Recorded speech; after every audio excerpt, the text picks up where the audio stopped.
going on, guys? It's Matt.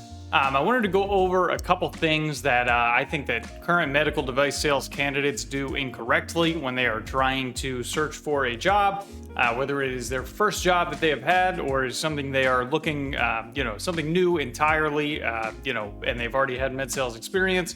I just want to go through a couple mistakes that I feel like I see people do all the time, and I feel like it can benefit you to know these and try and improve upon them. So my name is Matt. I'm an area medical device manager. I've been doing this around like 3 to 4 years, which I know isn't a bunch of time really to be giving advice or anything, but there is a couple key takeaways that I think that I might be able to help certain people with. So I want to get it out. So without further ado, we're going to get right into it. So I wanted to share how people completely go about it the wrong way when they are trying to get a medical device sales job. So this can be anywhere from just aimlessly applying to jobs on Indeed, trying to network with people in the industry but not presenting them with the right questions, or just leaving really blank messages to see if they would get on a phone call with you.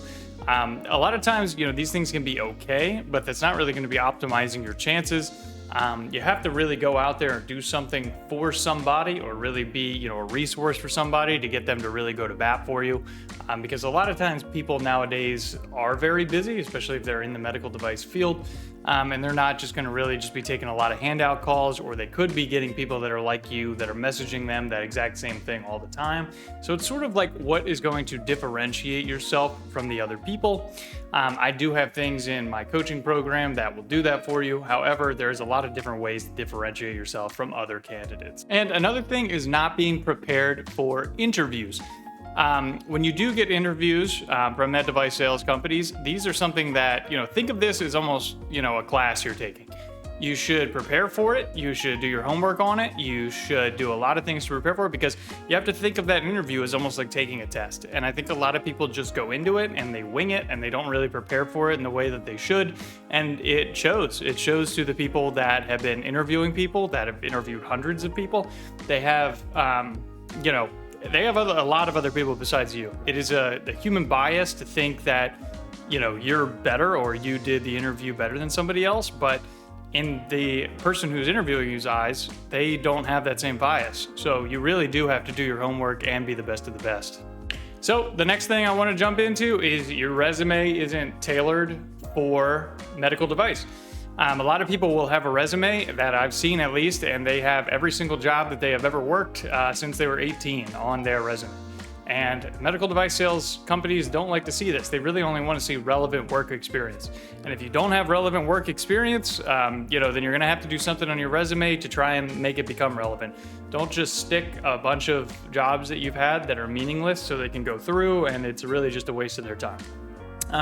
So resume formatting, which is something I do as well in the coaching program, we could 100% tailor that, and we could go about that together to make sure that you have the best resume going forward to submit to recruiters and med device hiring managers. So another thing as well is a lot of people I see just don't have it. I'm going to be very blunt. A lot of people I talk to, most of the people I talk to, I can definitely tell with them almost immediately if they're going to break into the industry or not. You can tell by the way people talk, if they're enthusiastic, if they're motivated, if they're, energetic and ready to go out and get after it. And some people just are not. They'll say that they're willing to do all these things, get up, go to work early, run these trays, do all this. And push comes to shove, they really aren't. They don't know what they're getting into. If a recruiter or hiring manager sees that you've never had any job that's been remotely close to what you would be doing, so the last thing that I have to say is that because you're not using me as your coach.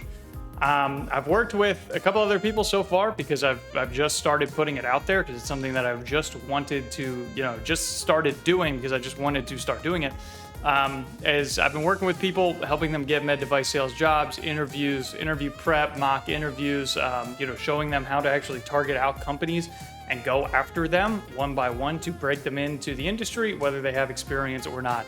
So I'd love to sit down with you if you're any bit interested in doing this, because if you think of it like an investment, if you spend your time doing it yourself, you're wasting on all that return when you could have been in a job quicker, potentially, and making that money quicker. So always think of everything like an investment. If it makes sense for you, I'd love to chat with you.